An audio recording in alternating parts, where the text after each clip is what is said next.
Bienvenue pour cette deuxième partie de l'Osho 2024 entre Tatsuya Sugai, le challenger que vous voyez s'installer, et le meilleur joueur mondial Sota Fuji. Le témoin de la partie est Kenji Kobayashi, 9ème dan, qui a pris sa retraite en mars 2022. Et malgré qu'il était un top joueur, parce qu'il est arrivé au 9ème dan, n'est jamais apparu dans un match de titre majeur, bien qu'il ait remporté des tournois moins importants. Le temps de réflexion pour la partie est de 8 heures par joueur, et lorsqu'ils ont écoulé leurs 8 heures, ils auront 1 minute de Byoyomi. Et donc cette partie se déroule en 2 jours, il y aura un ajournement à la fin de cette première journée. Sota Fuji avait gagné la première partie et c'est le premier joueur à 4 victoires qui remporte le titre. Cette partie se déroule au sud du Japon, dans la préfecture de Saga, dans une ville qui s'appelle Miyaki et dans un restaurant assez célèbre appelé le Taioken. Donc on peut probablement s'attendre à avoir des spécialités culinaires intéressantes lors de cette partie. Et voilà donc l'arrivée de Sota Fuji, protégé par une dame avec un parapluie. Si il ne rate pas une marche, il sera énorme favori dans cette partie, puisque les prédictions, l'Elo lui donnent 82% de chance de gagner la partie. Si vous êtes nouveau dans le monde du shogi, Sota Fuji n'a que 21 ans, mais est déjà le plus fort joueur du monde, de assez loin, et probablement déjà un des meilleurs de tous les temps. Il possède les 8 titres majeurs au shogi. Alors ça a été arrivé qu'une seule fois, et là vraiment c'est sa première année où il va essayer de garder ses 8 titres. Ça n'a jamais été fait, mais vu qu'il est très très au-dessus des autres, il y a une grande possibilité en tout cas qu'il garde ses 8 titres, ou voire peut-être 7, ce serait déjà exceptionnel. Le Furigoma avait déjà été effectué lors de la première partie, et c'était Sugai qui avait été senté, et donc dans cette partie, Sota Fuji sera senté, ce qui donne un petit avantage on va dire au niveau pro, bien que ce soit pas aussi décisif qu'aux échecs par exemple. Depuis leur première partie de l'Osho, Sota Fuji a joué 2 parties mais à cadence plus rapide le 14 janvier et il a gagné les 2, tandis que Sugai lui a dû faire face on va dire à vraiment des très très forts joueurs. Et il a perdu une partie très importante contre Watanabe dans le classe A du Meijin, et a perdu également contre Takumi Ito dans le tournoi du Rio. Il a par contre gagné une partie contre Ayumu Matsuo dans le Eo. Et donc Sota Fuji va devoir commencer, donc il a toujours son petit rituel de boire du thé, de s'essuyer soit les mains soit le visage avec une serviette avant de jouer son premier coup. Les deux joueurs sont affrontés déjà 14 fois, il y a eu 10 victoires pour Fuji et 4 pour Sugai, qui est le numéro 4 mondial quand même. Donc Fuji normalement est un joueur de tour fixe, et il commence généralement par pousser le pion qui est devant la tour.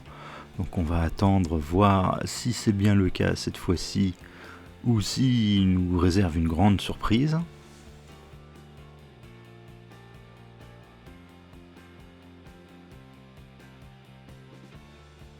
Et donc non, pas de surprise, Fuji joue bien son coup fétiche. Alors Sugai lui est un joueur de tour mobile et particulièrement de tour 3, c'est le plus grand expert au monde des tours 3, et lui il ouvre la diagonale du fou à la place. Donc après ce coup de Sugai, Sota Fuji va jouer assez rapidement le coup aussi qui ouvre la diagonale, donc il y a déjà les 2 diagonales d'ouvertes pour l'instant. Et ici Sugai va fermer cette diagonale. Il veut jouer en fait une tour 3, et s'il le jouait de suite, il y aurait probablement un problème avec l'échange de fous, et cette fourchette déjà ici qui pourrait être un peu gênante. Donc après la fermeture de la diagonale, Sota Fuji va développer son argent, et ici quelque chose qui est assez important on va dire entre ces deux joueurs, c'est un peu la structure des châteaux qu'ils vont effectuer.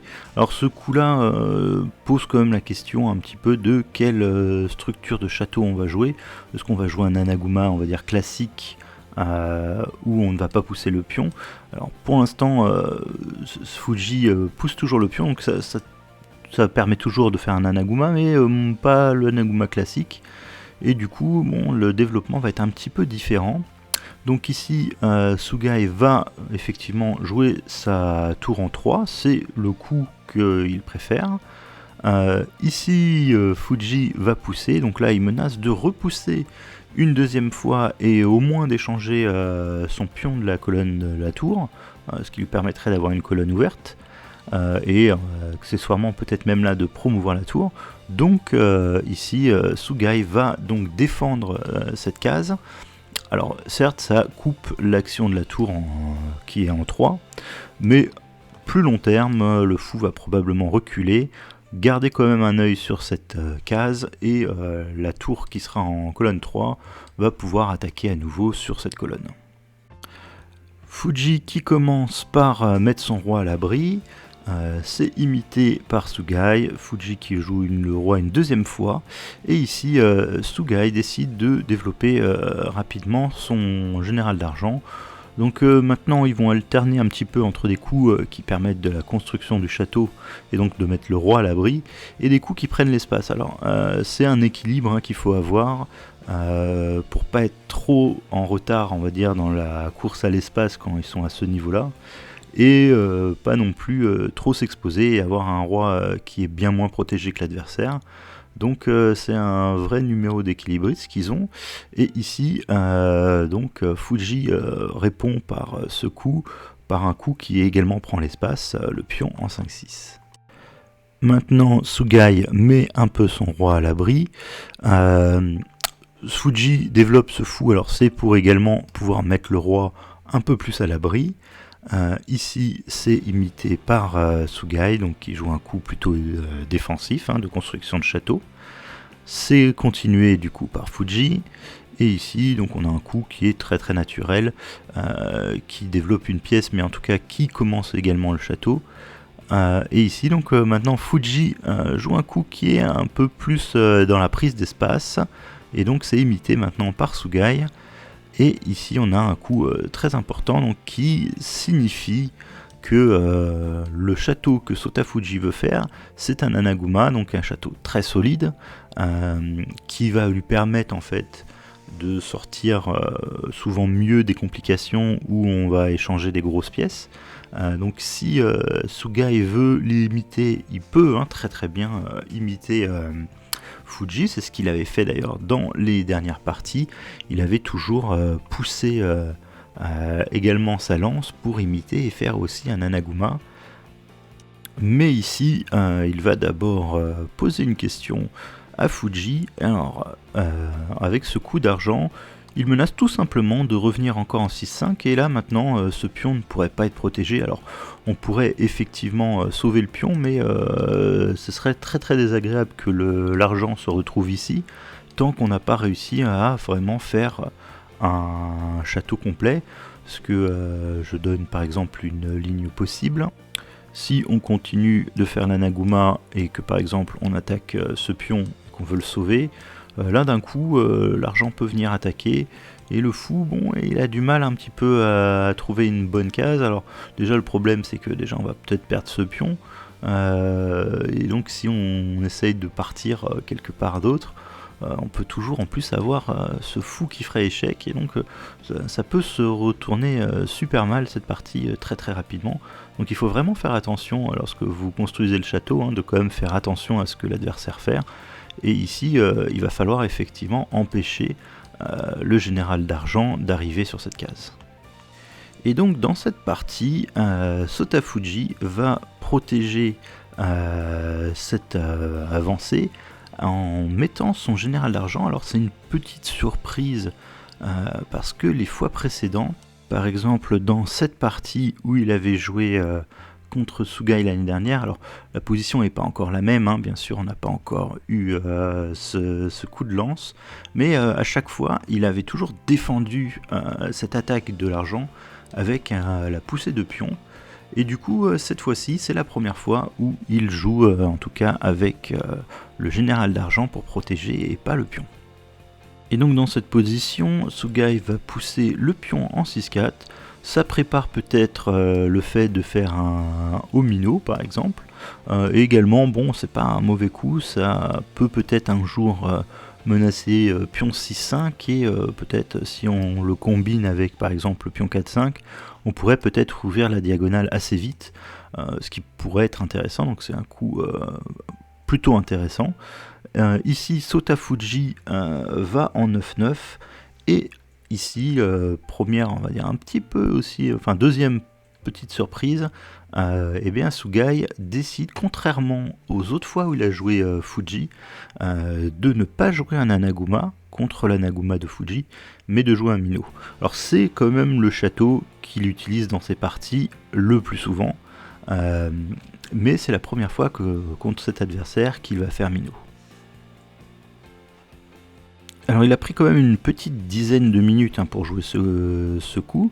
Le temps restant pour les deux joueurs, Fuji à 7h46, donc il a pris 14 minutes pour jouer son ouverture.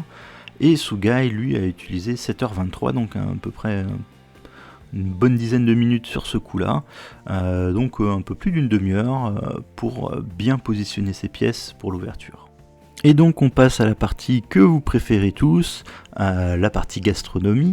Et donc en cas du matin de Sugai, ici il a pris un jus de mandarine local et un café glacé.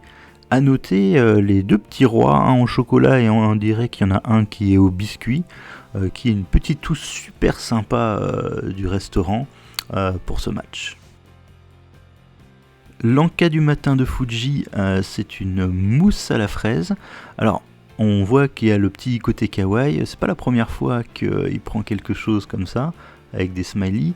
Et il a également pris un café glacé. Par contre, il a que un seul roi en biscuit. Il n'a pas le roi au chocolat. Donc, je serais lui, j'aurais porté réclamation quand même. Parce que l'autre roi au chocolat, il était assez cool. Et puis, c'est dommage de ne pas l'avoir.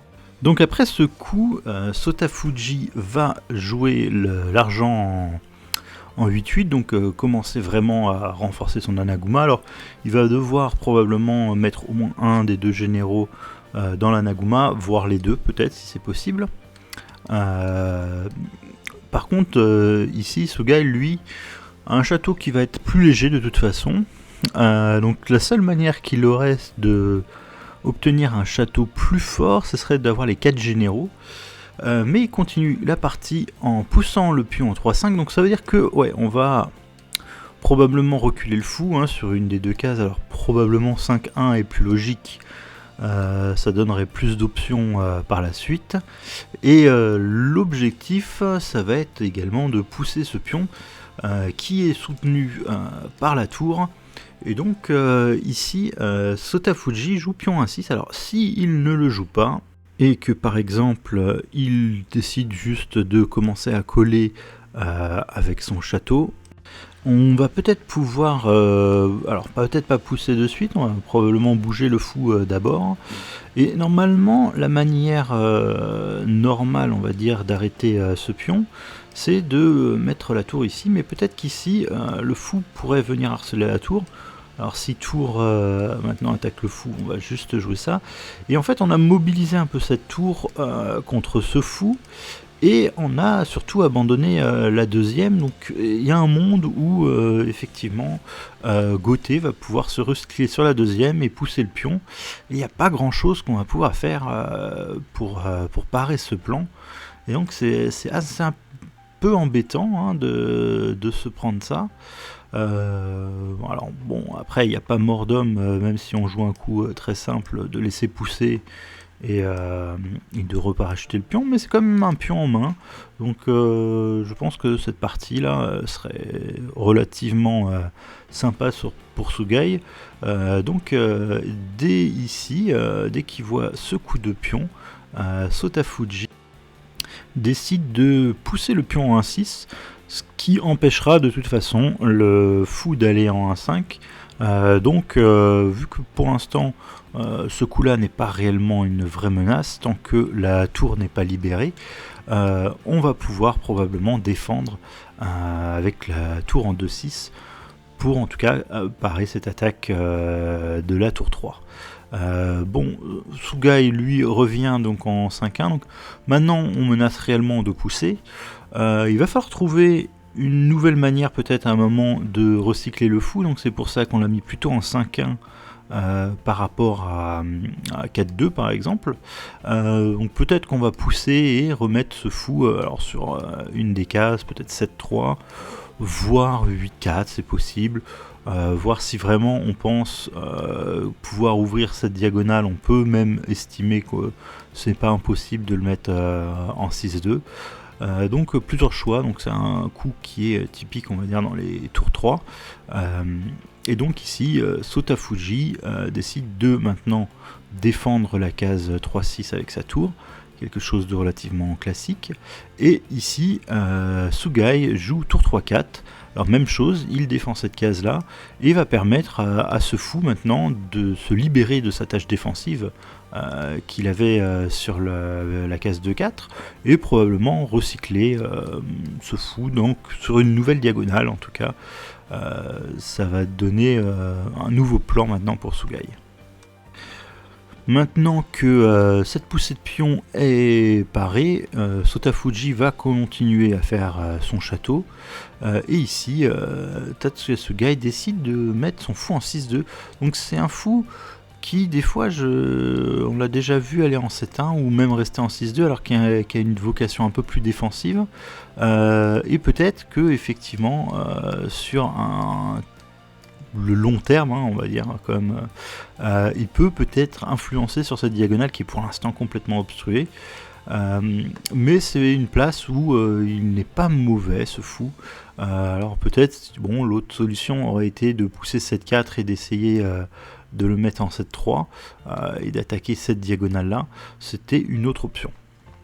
Alors à noter que Fuji il lui reste 7h37, donc il a utilisé un peu plus de 20 minutes, et Sugai il lui reste 6h54 après ce coup, c'est-à-dire qu'il a déjà dû utiliser un peu plus d'une heure, donc petit avantage dans la pendule pour Fuji, ce qui est un peu plus rare parce que généralement il est légèrement derrière l'adversaire, en tout cas pour l'ouverture, après généralement il accélère.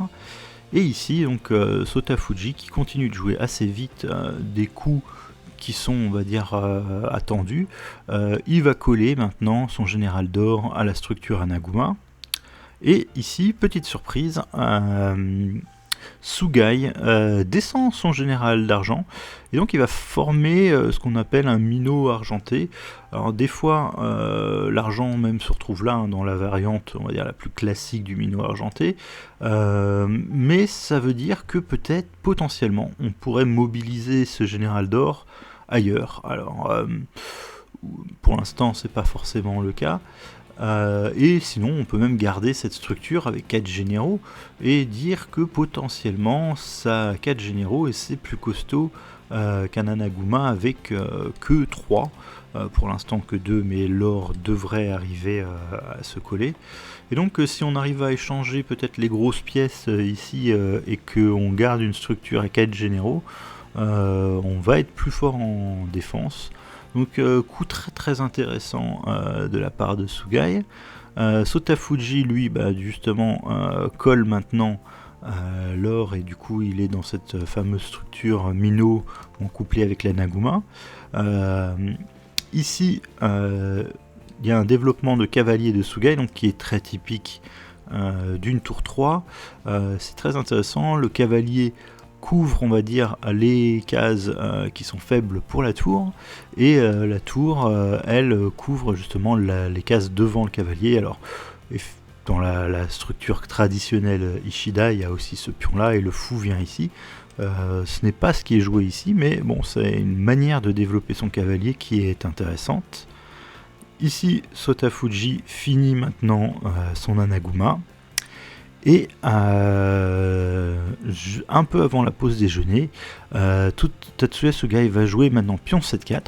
Donc peut-être qu'il a envie de mettre le fou ailleurs.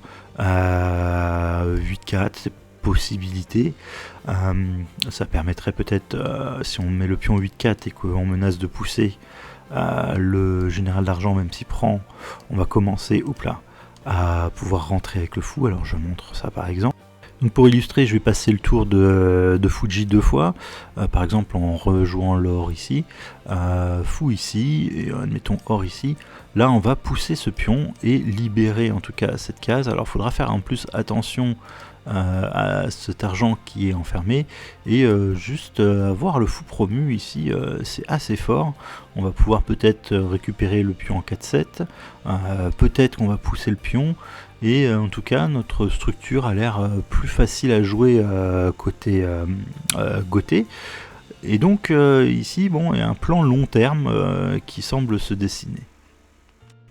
Donc c'est à ce moment que la partie s'est interrompue, et ici le repas du midi de Sugai, donc c'est de l'anguille qu'il a choisi. Quant à Fuji, lui a pris un hamburger, donc ça a l'air d'être de la viande hachée de bœuf. Donc après ce coup, alors Sota Fuji avait réfléchi avant de manger, et il a continué de réfléchir au retour du repas. Les deux joueurs, donc il reste 6h44 pour Fuji et 6h14 pour Sugai, donc petit avantage à la pendule de Fuji, mais il va réfléchir encore un peu de temps, et il va jouer un coup très agressif ici. Il va pousser également le pion 7, donc là maintenant le combat a l'air d'être réellement sur cette colonne là.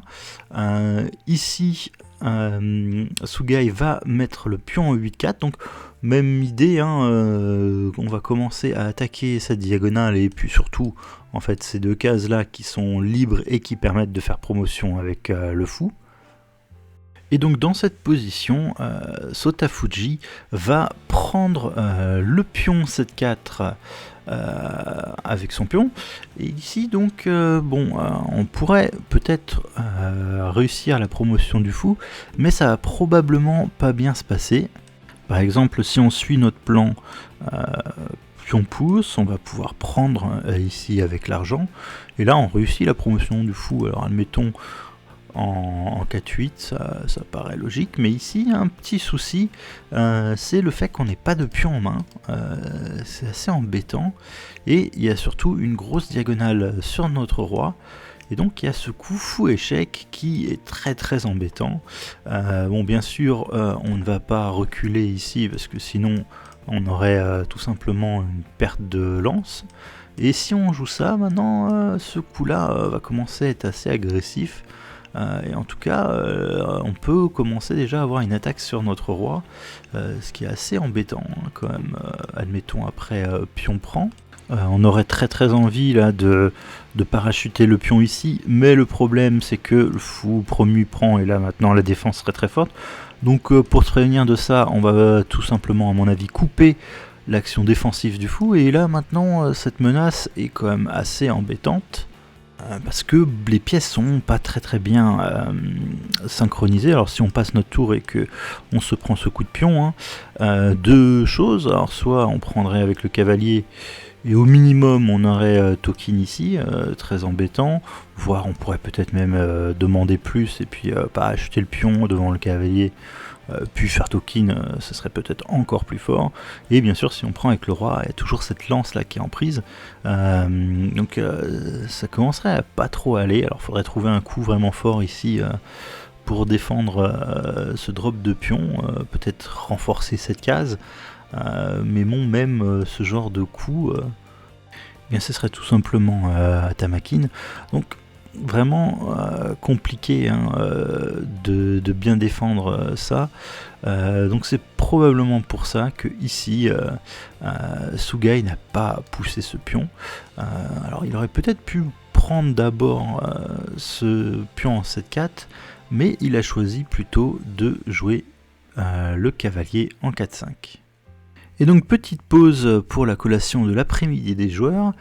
Ici Tatsuya Sugai a pris un café chaud et du pudding au lait. Quant à Sotafuji, il a pris un cheesecake et un thé au citron, et il a quand même le petit chocolat roi qui lui manquait dans sa collation du matin, donc il va quand même pouvoir le goûter cet après-midi. Donc après ce coup de cavalier, donc il y a des choses intéressantes, c'est assez rare on va dire de sortir un cavalier comme ça, mais bon potentiellement, alors déjà on peut pas l'attraper, juste simplement, parce que tout simplement on va pouvoir faire promotion, et puis l'argent prend, ça permettrait de faire rentrer le fou, qui contrôle donc cette case par rayon X. Donc bon, ce cavalier est placé de manière intéressante ici, donc il va falloir voir quand même comment on va s'organiser. Est-ce que ce coup est une vraie menace? Potentiellement oui. Et donc au lieu de défendre avec un général par exemple du château, ici Sotafuji va trouver une manière de défendre un peu plus offensive. Il va jouer fou 8-6, alors si jamais on fait quand même par exemple cavalier, on va pas prendre bien sûr, on va plutôt jouer silver en 7-5, on attaque le fou, alors peut-être que le fou on peut venir ici en 9-3, mais je sais pas si avec ce genre de poussée, en tout cas ça fait un peu peur, et probablement la case la plus naturelle ce serait 6-2, alors on pourrait peut-être même envisager cette variante là, où chacun prend un pion, mais je pense que ça relâche un peu trop vite la tension, alors peut-être qu'on va plutôt essayer d'embêter cette pièce là qui finalement n'a pas vraiment d'avenir, par exemple en repositionnant sa tour, et au prochain tour on peut peut-être essayer de l'embêter, c'est une possibilité également. On peut aussi essayer de pousser, en tout cas il y a beaucoup de plans, et cette position, bon, on a l'air un peu recroquevillé pour Gauthier, donc ici après ce coup là, eh bien Sugai va pas décider de faire promotion de suite, donc pour empêcher cette variante, eh bien Sugai va prendre ce pion qui a l'air dangereux en 7-4, et du coup il empêche l'argent de Fuji d'aller en 7-5. Par contre, bon bah il ne défend plus le pion, donc Fuji va le prendre. Donc ici, bon, il va falloir parer cet échec. Plusieurs possibilités, peut-être. On pourrait sortir le cavalier ou le fou. Mais je pense que bon, fou, ce serait peut-être pas une très bonne idée de vouloir échanger les fous ici. Je pense qu'on accepterait côté Fuji. Et par exemple, on pourrait pousser maintenant le pion. Alors sur pion prend, il y aurait peut-être ce genre de coup qui va garantir à la tour de rentrer. Et si on échange les tours, en fait, notre château est probablement moins fort, parce que ce général est un petit peu désolidarisé, même s'il peut revenir. Et tout simplement, je pense qu'on aurait un peu d'avance dans l'attaque côté Fuji. Donc cette variante serait pas terrible ici pour Sugai. Et Sugai, du coup, a décidé de parachuter un pion pour parer cet échec. Et c'est dans cette position que la partie va être ajournée, donc Sotafuji va sceller son coup, et la partie va reprendre demain. Alors Sotafuji, qui a utilisé pas mal de temps sur les derniers coups, il lui reste 3h59, donc il a utilisé plus de la moitié de son temps, et Sugai, il lui reste encore 4h31, mais la position de Fuji, selon l'ordinateur, est vraiment déjà très très supérieure. Il y aurait déjà près de 80% de chances de gagner. Donc là, ici, Fuji a scellé son coup. Il va faire signer les coups par Tatsuya Sugai pour être sûr que personne ne puisse ouvrir l'enveloppe et changer le coup de Fuji. Ensuite, ils vont être remis au témoin principal de la partie, et cette partie va donc reprendre demain. Donc quel coup Sotafuji a pu sceller ici? Moi, le coup qui me paraît le plus évident, ce serait de revenir en 4-6 pour défendre à nouveau cette case-là, pour être sûr que le cavalier ne puisse pas y aller. Mais il y a peut-être d'autres coups, peut-être que ici on peut aussi essayer d'aller en 5-5 pour commencer à effectivement mettre la pression là sur cette diagonale, et peut-être ici ce serait moins grave d'avoir une promotion du cavalier. Donc quel coup Sotafuji a pu sceller? Probablement, moi je dirais, un coup de fou. Celui qui me paraît le plus logique, ce serait d'aller en 4-6 pour contrôler cette case-là, 5-7 sur lequel le cavalier peut aller. Mais peut-être que pour l'instant, c'est pas encore d'actualité. On peut peut-être jouer par exemple fou 5-5, mettre une grosse pression sur la diagonale et viser la lance 1-1, à savoir que cette promotion de cavalier peut-être serait contrée pour l'instant par ce coup de pion, et bien sûr prise, il y aurait prise ici, et donc on ne serait pas vraiment avancé. Donc bon, peut-être plusieurs possibilités, peut-être que quelque chose d'autre qu'a prévu Fuji.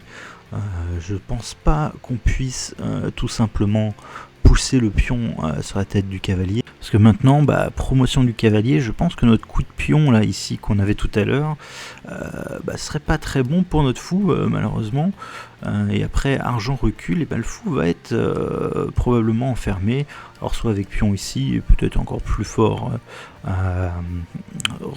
prise en 5-6, et donc là la partie serait retournée. Donc je suis à peu près sûr que cette attaque de cavalier, ce n'est pas le coup que Fuji a scellé, mais bon, moi je dirais 4-6, mais peut-être qu'il y a autre chose. Alors peut-être qu'il y a des pions aussi là, qui peuvent être poussés de manière intermédiaire.